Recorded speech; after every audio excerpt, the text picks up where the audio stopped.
All right, the Knicks, they tweaked their roster before the New Year's. They acquired wing OG Anunoby from the Raptors, and they sent RJ Barrett and Emmanuel Quickly to Toronto. But what does this mean in terms of betting on the Knickerbockers for the rest of the season? Let's break down how this trade impacts wagers on this edition of Hittin the Books, and we're going to do it with a contributor to the Action Network, my guy Bryan Fonseca, who joins me now. Bryan, how are you doing? OG Anunoby finally got traded. Everybody's very excited. Didn't expect him to wind up with the Knicks, though. I will say that much. Yeah, I think a lot of people didn't, especially with the pending lawsuit that was out there between the two teams. I think that was a shock for a lot of people. But we're going to talk about some of the betting stuff around the Knickerbockers now. And Bryan, when there's a trade, sometimes there's movement in terms of the odds to win a championship, winning the conference or the division, etc. How did the Knickerbockers acquiring Anunoby affect their odds on future bets, such as the ones I just mentioned?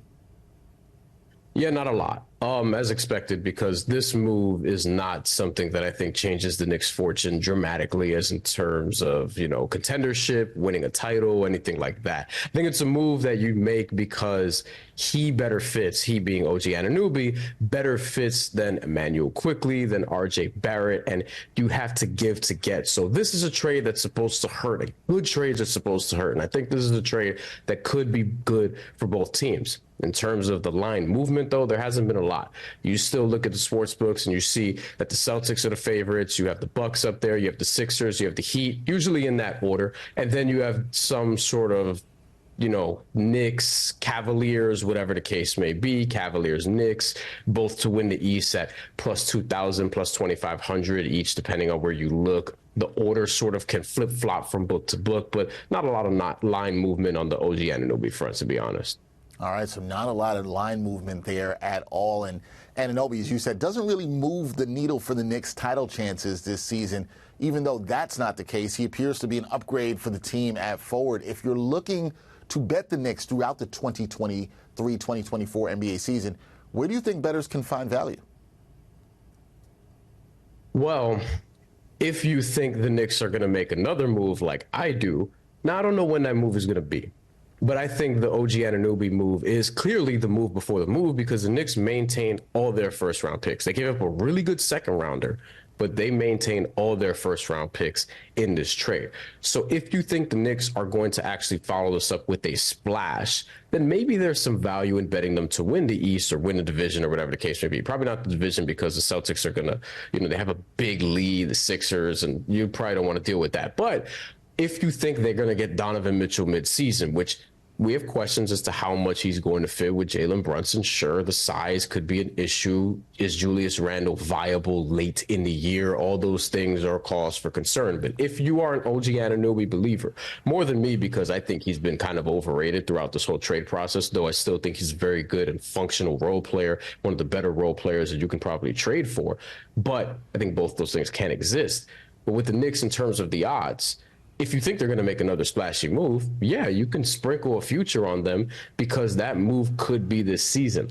I'm inclined to think, Dexter, though, if you're looking at a move this season, I'm not sure how great it's going to be because realistically, maybe Donovan Mitchell is the best you can do. Maybe it's a DeJounte Murray. I don't know how much that changes the fortune of the Knicks. It kind of depends on what else goes on the roster, what stays or whatever the case may be.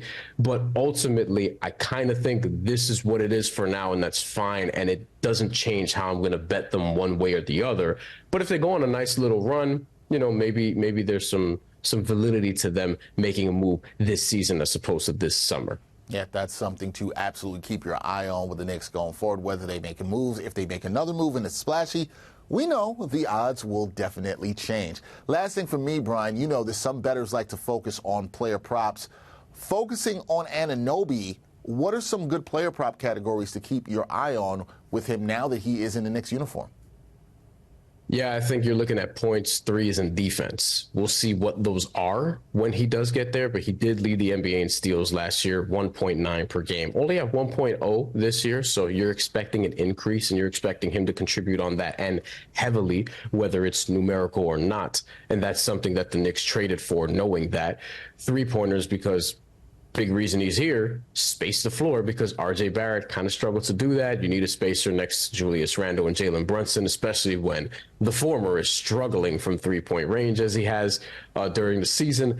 And OG Anunoby is going to be somebody that they're going to rely on to stretch the floor. So I think you look at points and you look at threes. The points, we'll see where he's going to be slotted at. He's averaging around 15. He's been averaging around 15, 17 a game for the last 4 seasons or so since he really broke through as a core Raptor. So it's probably going to be in that sort of range. I think that, he's somebody that I'm probably not going to look at initially, but I'd be curious to see what it is, what that looks like. I think it's more of a wait and see for me. But in totality, I don't think this changes their fortune a ton in terms of big picture. But that's because I would grade this move with an incomplete, because this feels very move before the move, because I think something bigger potentially is coming down the line because the Knicks maintained all their draft capital. All right, there you go. Bryan Fonseca, contributor to the Action Network, giving Knicks fans a little bit of hope about a move that might be coming down the line and what you should look for in terms of betting the Knicks or betting on OG Anunoby in terms of player props. Bryan, appreciate the insight. We will talk soon, and Happy New Year, man. Absolutely. Anytime. Happy New Year.